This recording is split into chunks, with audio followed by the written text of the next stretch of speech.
Une réunion, celle qui a regroupé aujourd'hui Mauritaniens et Européens dans le cadre du dialogue politique entre la Mauritanie et l'Union européenne, réunion aujourd'hui présidée par le Premier ministre.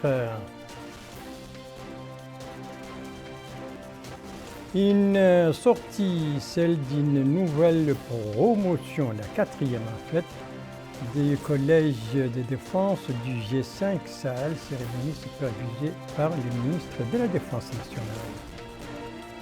Et puis un lancement, celui du programme d'appui au cash transfert entrepris par le CSA et Taazor, lancement à partir d'Alleg, la capitale du Brakna. Voilà pour les principaux titres de votre journal et c'est parti, mesdames, mesdemoiselles, messieurs, bonsoir et bienvenue à votre 22h de ce vendredi 8 juillet 2022. Nous commençons ce 22h par une journée fériée, chômée et payée sur l'ensemble du territoire national. Il s'agit de la journée du lundi 11 juillet 2022, une journée au lendemain de la fête de l'Adha, donc dimanche. Et cette décision a été annoncée par la présidence de la République par décret rendu public aujourd'hui. Voilà donc pour cette journée. Eh bien, une page diplomatique dans ce journal avec donc cette réunion présidée par le Premier ministre, M. Mohamed Bilal Messoud. C'était aujourd'hui une réunion dans le cadre du dialogue politique entre la Mauritanie et l'Union européenne. Qui a participé à cette réunion d'aujourd'hui et qu'est-ce qui en est sorti? Élément de réponse avec Mohamed Khattat. C'est une réunion qui s'inscrit dans le cadre de l'accord de Cotonou qui régit les relations entre l'Union européenne et les pays du groupe des États d'Afrique, des Caraïbes et du Pacifique.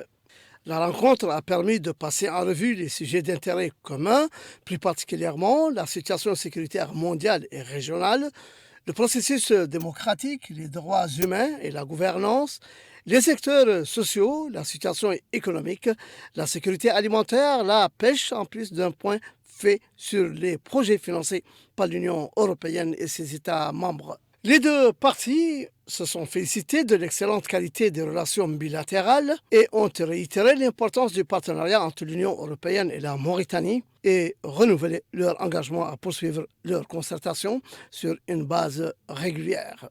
Était présent à cette réunion, côté mauritanien, outre le Premier ministre, le ministre secrétaire général de la présidence de la République, le ministre des Affaires étrangères, de la coopération des Mauritaniens de l'extérieur, celui de la défense nationale, de l'intérieur et de la décentralisation, des affaires économiques et de la promotion des secteurs productifs, de l'éducation nationale et de la réforme du système éducatif, de la santé, des pêches et de l'économie maritime, de l'agriculture, ainsi que le commissaire aux droits de l'homme à l'action humanitaire en relation avec la société civile et la directrice de cabinet du Premier ministre. Côté délégation européenne était également présent son Excellence, le chef de la délégation de l'Union européenne, l'ambassadrice d'Allemagne, l'ambassadrice d'Espagne et l'ambassadeur de France. C'était donc la réunion aujourd'hui, dialogue politique entre la Mauritanie et l'Union européenne, réunion aujourd'hui présidée par le Premier ministre et vous venez de l'entendre. Les deux parties donc se sont déclarées satisfaits du partenariat entre les deux parties. Voilà pour la diplomatie. Venons-en maintenant à la politique intérieure avec des activités ministérielles. 6 ministres en tout donc, qui sont concernés dans ce journal avec 2 cérémonies et 4 visites donc, d'information. Alors, la première de ces cérémonies, c'est celle supervisée par le ministre de la Défense nationale et il s'agit d'une cérémonie de sortie d'une nouvelle promotion des collèges de défense du G5 Sahel. Abdul Ademeba. Cette 4e promotion comprend 45 officiers des pays membres du G5 Sahel et a reçu Une formation dans plusieurs domaines liés à la défense, hormis les officiers des différents secteurs militaires et de sécurité des pays membres du G5 Sahel. Les officiers du Royaume d'Arabie Saoudite ont participé pour la deuxième fois consécutive à cette session de formation. Il s'agit ainsi de doter les forces de défense des pays de la bande sahélienne des aptitudes nécessaires pour faire face aux problèmes de sécurité et renforcer la coopération militaire entre les États. Le Collège de défense du G5 Sahel a pour vocation de former les officiers supérieurs des pays du G5 Sahel afin de pallier au déficit des officiers brevetés de nos forces de défense et de sécurité et de créer un cadre de coopération et de coordination entre elles. Aujourd'hui, le collège a formé des officiers qui sont sur le terrain et qui ont montré leurs capacités et leurs efficacités du fait de leur passage dans ce collège. Pour le rappeler, les pays membres du G5 Sahel ont mis en commun leurs ressources et avec l'appui des partenaires techniques et financiers, continuent à mener la lutte contre les groupes armés terroristes qui ne cessent de mener des attaques par endroits dans la bande du Sahel. Le bilan de cette année d'activité du Collège de défense a été mis en avant. Malgré un contexte contraint marqué par la persistance de la pandémie Covid-19 et quelques turbulences dans l'espace du G5 Sahel, le Collège de défense est parvenu à enregistrer cette année un bilan globalement positif sur les plans de la formation, du rayonnement, de la consolidation des acquis et ambitionne davantage de succès à l'avenir. Cette quatrième promotion que vous allez graduer dans quelques instants compte 45 stagiaires repartis comme suit. 5 du Burkina Faso, 8 du Mali, 16 de la Mauritanie, 5 du Niger, 5 du Tchad et 6 de l'Arabie Saoudite. Les membres de cette promotion n'ont pas manqué de faire part de leur satisfaction. Auxquels les objectifs de la formation ont été pleinement atteints.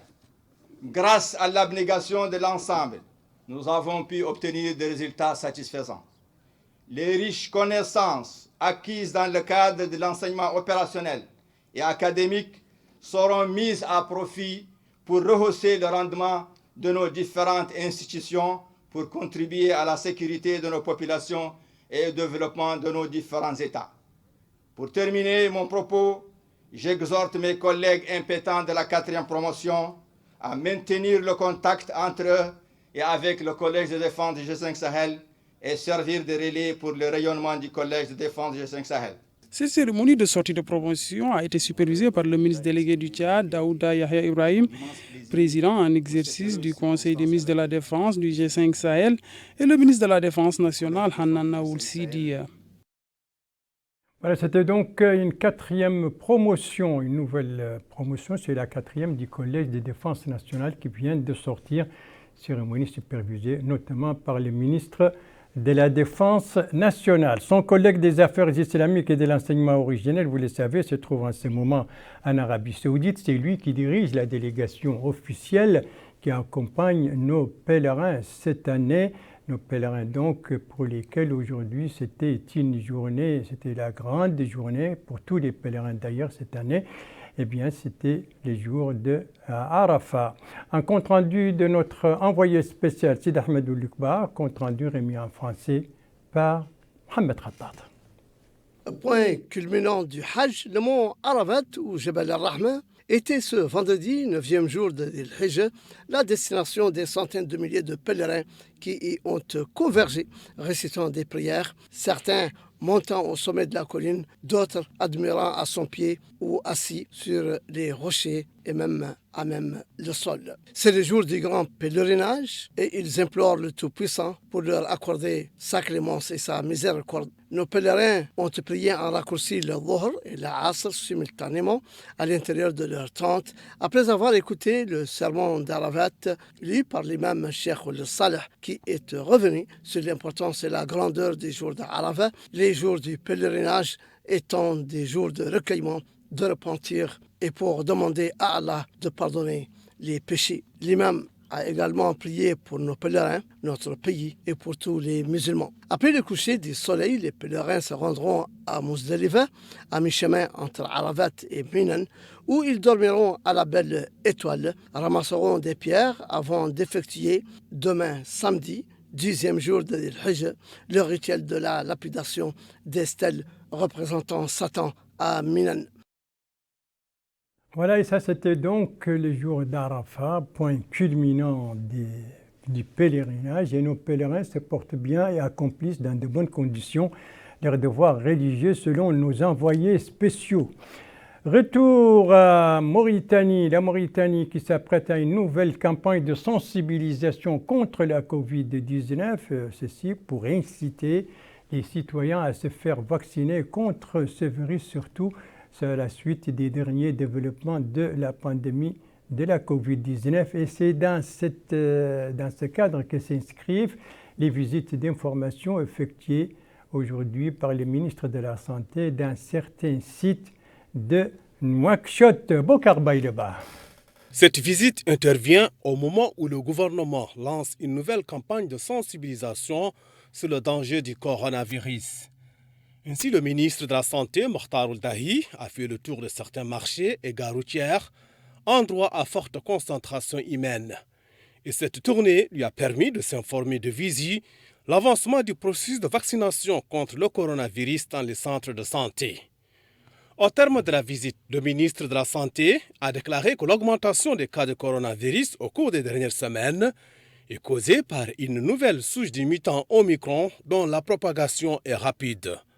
Et une telle situation a incité le comité interministériel à prendre un ensemble de mesures dont la première est d'activer les opérations de vaccination dans tous les hôpitaux, centres de santé et points de santé sur l'ensemble du territoire national et d'ouvrir des points de vaccination fixes dans les stations de transport. Mokhtar Ould Dahi a souligné la nécessité de prendre des doses de rappel pour les personnes âgées de plus de 60 ans et les personnes atteintes de maladies chroniques. En somme, la sensibilisation contre la propagation du coronavirus repart de plus belle. Et cette nouvelle campagne en est une parfaite illustration. Une nouvelle campagne donc de sensibilisation en préparation contre la Covid-19 et c'est dans ce cadre que s'inscrit donc cette visite effectuée aujourd'hui à Nouakchott par les ministres de la Santé. Et on va voir maintenant l'évolution de la Covid-19 justement. Voilà les graphiques envoyés donc par le ministère de la Santé. Vous le voyez, 165 nouvelles infections, 27 guérisons. Fort heureusement, pas de décès. Et les cas actifs s'élèvent à 1593. Et si on fait le cumul de tout cela depuis le début de la pandémie, eh bien on arrive à 61 024 cas positifs, dont 58 445 guérisons et malheureusement 986 décès. Ça, ce sont des données donc du ministère de la Santé. Ce soir, des données sur l'évolution de la pandémie de la Covid-19, une évolution caractérisée donc par la recrudescence des nouvelles infections, d'où la nécessité et l'importance de cette campagne de sensibilisation actuellement en préparation à travers les pays qui va aussi vivre à l'heure d'une autre campagne, mais cette fois dans le domaine de l'élevage, une campagne d'amélioration du commerce du bétail et du transport des viandes rouges à Nouakchott. Ce n'est pas moi qui l'ai dit, c'est le ministre de l'élevage qui l'a annoncé à l'occasion d'une visite de certains sites relevant de son département aujourd'hui dans la wilaya de Nouakchott Nord. Abdoulaye Demeba. Le ministre de l'élevage, Mohamed Oussouedar, s'est rendu au sein de l'abattoir de Tenoui situé à Toujinine. Cette visite s'inscrit dans le cadre des déplacements du ministre de l'élevage afin de s'assurer que les conditions sont réunies sur les lieux pour permettre aux acteurs de travailler dans de bonnes conditions et s'assurer que les citoyens ont les services nécessaires dans ce cadre. Cette visite s'est tenue en compagnie des autorités administratives et sécuritaires de la wilaya de Nouakchott Nord. Il a reçu des explications détaillées sur les conditions de cet abattoir de la part du directeur général de la Société des abattoirs de Nouakchott, en plus des mesures prises dans le cadre de la propriété des lieux. La seconde étape a constitué l'abattoir de Haïsakin. Là aussi, il s'est enquis des problèmes des acteurs et a pu s'informer de visu des conditions de travail. Il a aussi échangé aussi bien avec les citoyens qui sont des habitués de ce lieu et acteurs afin de recueillir leurs doléances. Le ministre de l'élevage a affirmé avoir visité ces deux abattoirs en compagnie du Wali Laila Noxion Nord. Il a affirmé que cette visite a constitué une opportunité de s'informer des services fournis au niveau de ces abattoirs et s'informer des difficultés rencontrées sur les lieux. Il a enfin précisé qu'une campagne va être menée prochainement pour sensibiliser sur les mesures qu'il faut prendre pour la bonne marche de cette activité. Le directeur général des abattoirs de Nouakchott a pour sa part mis en avant les dispositions qui ont été prises dans le cadre de l'hygiène. Il a affirmé que les animaux présentant certaines maladies peuvent constituer un problème pour les populations, d'où la mise en place de ces abattoirs dédiés spécialement à cette activité professionnelle. Une campagne donc d'amélioration du commerce du bétail et du transport des viandes rouges au niveau de Nouakchott, annonce faite par le ministre de l'Élevage à l'occasion de ses visites qu'il a effectuées aujourd'hui dans certains sites relevant de son département dans la wilaya de Nouakchott Nord. Autre visite d'information, mais cette fois celle effectuée par le ministre de l'Équipement et des Transports. Il s'est rendu aujourd'hui dans la direction des transports terrestres. Précision sur cette visite avec Melika Nakli. Cette visite d'information à la direction des transports terrestres a permis au ministre de l'Équipement et des Transports, M. Mokhtar Ould Ali, d'être informé de la manière dont les dossiers sont traités au niveau de l'administration, notamment en ce qui concerne les dossiers de carte grise et de permis de conduire, et la méthode pour les obtenir. Au cours de cette visite, le ministre a visité les différents services de l'administration et s'est enquis des procédures et normes suivies par le personnel. Il a notamment visité le service des archives du département des transports et s'est enquis de la manière dont les dossiers sont classés et conservés et de la façon d'accéder aux documents. Le ministre a écouté les explications données par le directeur des transports terrestres, M. Mohamed Mahmoud Ouloum Mrabot, sur le fonctionnement de cette administration et les problèmes auxquels elle est confrontée. Le ministre a exhorté le personnel à traiter avec diligence les dossiers et à servir le citoyen de façon optimum. À l'issue de la visite, le ministre de l'Équipement et des Transports, M. Mokhtar Ould Ali, a fait une déclaration dans laquelle il a souligné que la visite vise à faire le point sur le terrain des conditions de travail dans ce département et à évaluer le niveau des services qu'il rend aux citoyens. Il a indiqué que cette visite lui a permis de constater l'efficacité des nouvelles demandes de traitement de la carte grise, puisque plus de la moitié des dossiers accumulés ont été traités dans des délais courts, grâce à la coordination et à la coopération avec l'Agence nationale du registre de la population et des titres sécurisés, soulignant que le reste des dossiers sera traité dans les prochains jours.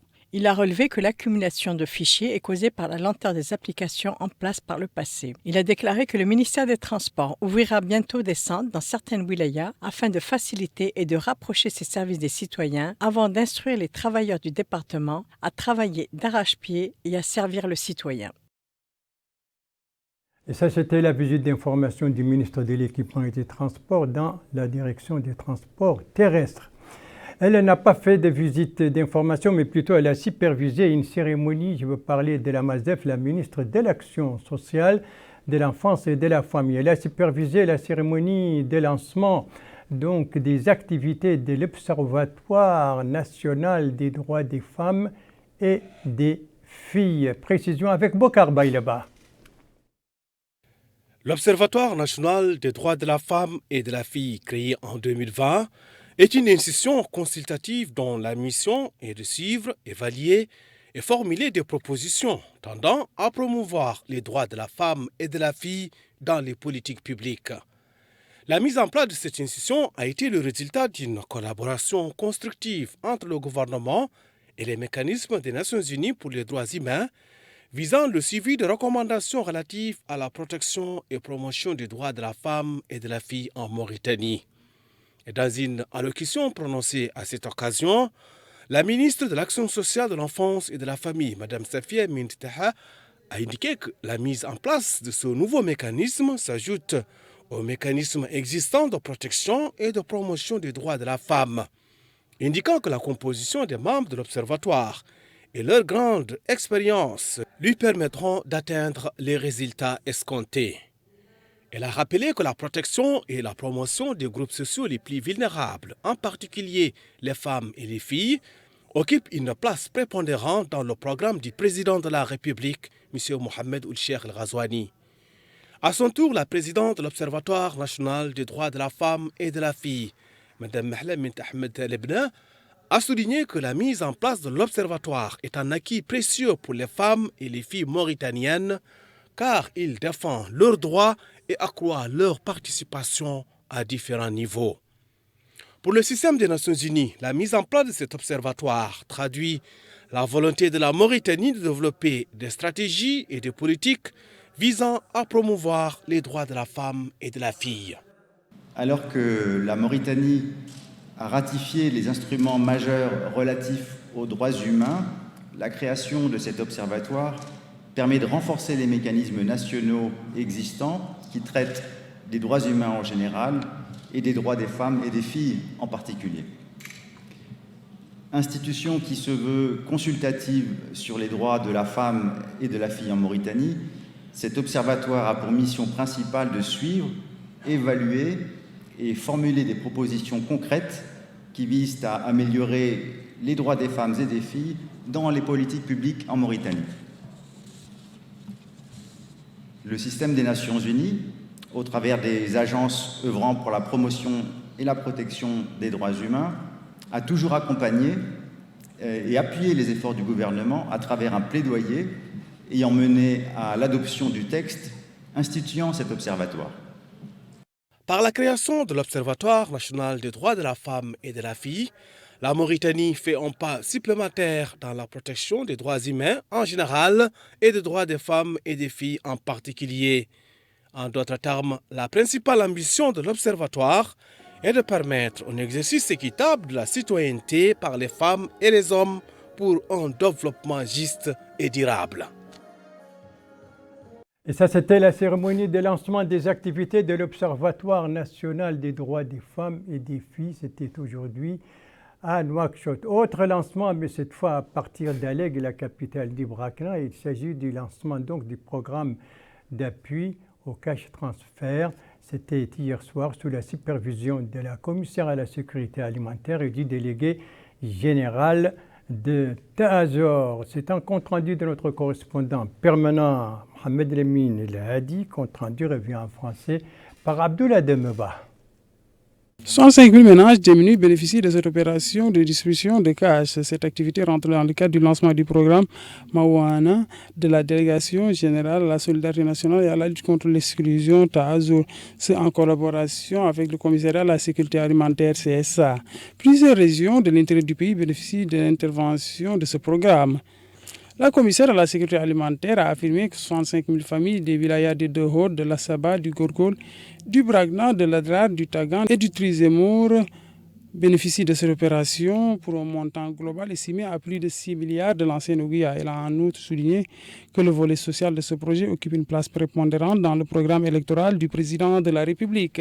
Le délégué général à la solidarité nationale et à la lutte contre l'exclusion a indiqué que ce programme, qui est lancé en collaboration avec le CSA, a pour ambition d'aider les couches démunies de la société et s'inscrit dans le volet social du programme du chef de l'État. Le président du conseil régional du Bragna, Moussafa Ould Mohamed Mahmoud, a mis en avant sa satisfaction pour cette intervention qui, dit-il, se tient au moment opportun. Le maire d'Alleg, Mohamed Ould Ahmed Chala, a aussi remercié les bienfaiteurs pour cette intervention. Programme d'appui au cash transfert donc entrepris par le CSA et Tazor. Lancement hier soir à partir d'Alleg. Merci de suivre les JTF de Mauritanie à la suite du journal avec la pluviométrie, avec le programme au Trieti, au Gorgol et avec la vague de chaleur que connaît actuellement la wilaya du Tourisme. On va commencer donc par la pluie. Il a plu ces dernières 24 heures dans 4 de nos wilayas de l'intérieur, lesquels c'est ce qu'on va suivre ensemble.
4 wilayas, donc le Dohod, la Saba et le Gorgol, qui ont été arrosés durant les dernières 24 heures. Le Gorgol, on y reste encore, le Gorgol qui vient de bénéficier du programme Triyeti, autrement dit les sacrifices, le mouton qu'on sacrifie à l'occasion donc du mois de la fête de l'Eid al-Adha, un programme de la MASEF, du MASEF, le ministère de l'Action sociale de l'enfance et de la famille. Sur ce programme pour le Gorgol, des précisions avec notre correspondant permanent, Mohamed Ali Saleh, compte rendu revue en français par Bokar Baïleba.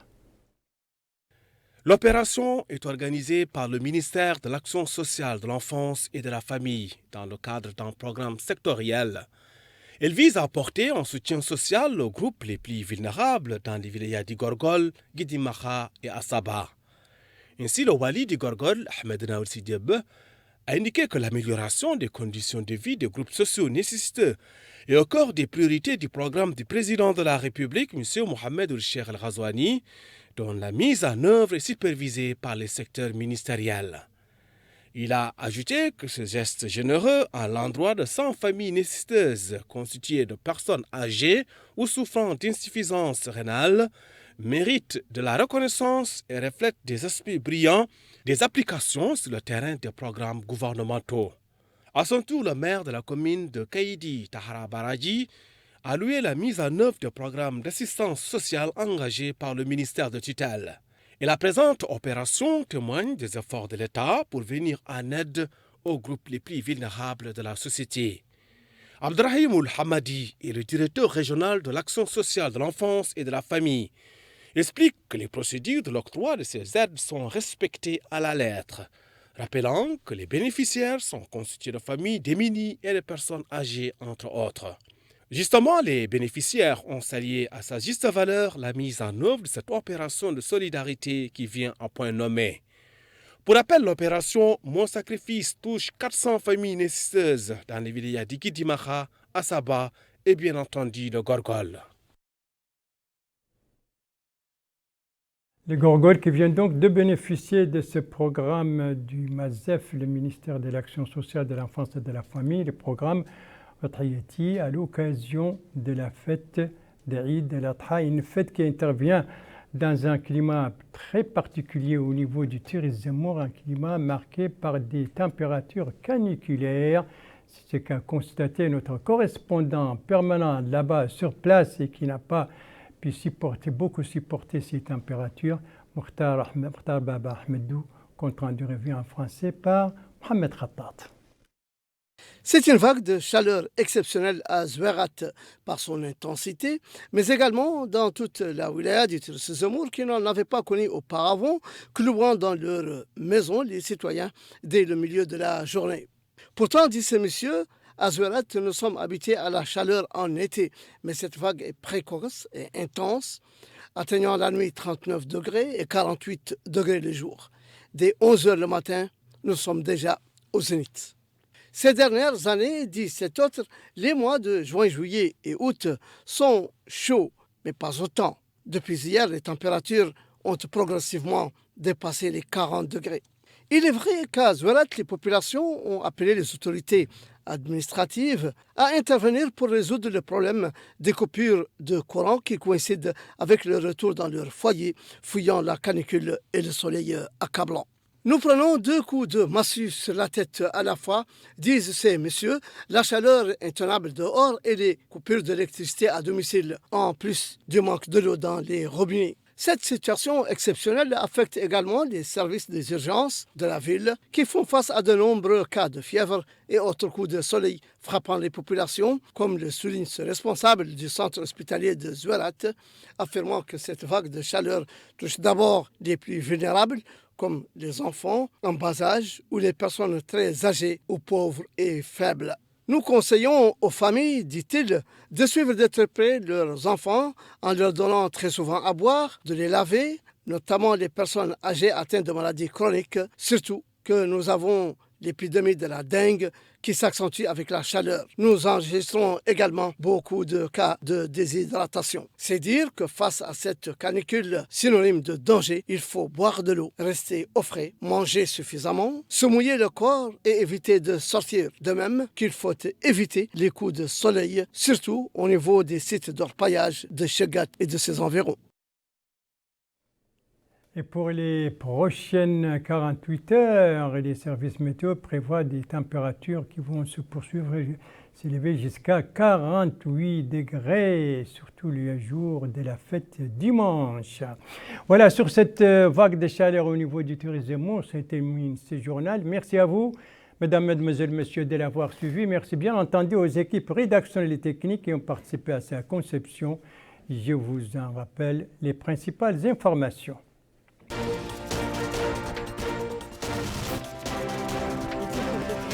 Le dialogue politique Mauritanie-Union européenne, c'était aujourd'hui sous la présidence du Premier ministre.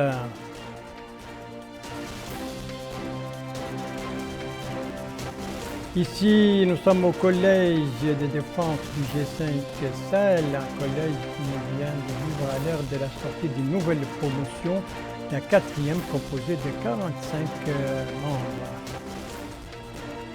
Ici, nous sommes à Alleg avec le lancement du programme d'appui au cash transfert lancé hier soir par la CSA et les délégués généraux de Tazor. Et bien entendu, je vous rappelle, vous venez d'ailleurs de la suivre dans le journal avec la campagne de sensibilisation contre la Covid-19, surtout à la suite donc de la recrudescence des nouveaux cas, 165 rien que pour les dernières 24 heures. Donc, c'est l'occasion de vous rappeler qu'il faut se faire vacciner et il faut continuer à respecter les mesures préventives. Ce sont des gestes très simples qui ne demandent pas beaucoup d'efforts, sinon la volonté de les appliquer. Et pourtant, ce sont des gestes qui permettent de sauver des vies et ce sont des gestes qui constituent l'arme la plus efficace pour se prémunir contre la Covid-19. Votre santé est entre vos mains. Prenez soin de vous pour vous préserver et préserver les autres. Et si vous aimez vos proches, eh bien, pas d'approche et pas non plus de reproches. Et tous vaccinés, tous protégés. Voilà, sur ce, je vous souhaite une très très bonne fin de soirée, une très très bonne fin de semaine. Et je vous donne rendez-vous, Inch'Allah, demain à la même heure, 22h. Bonsoir.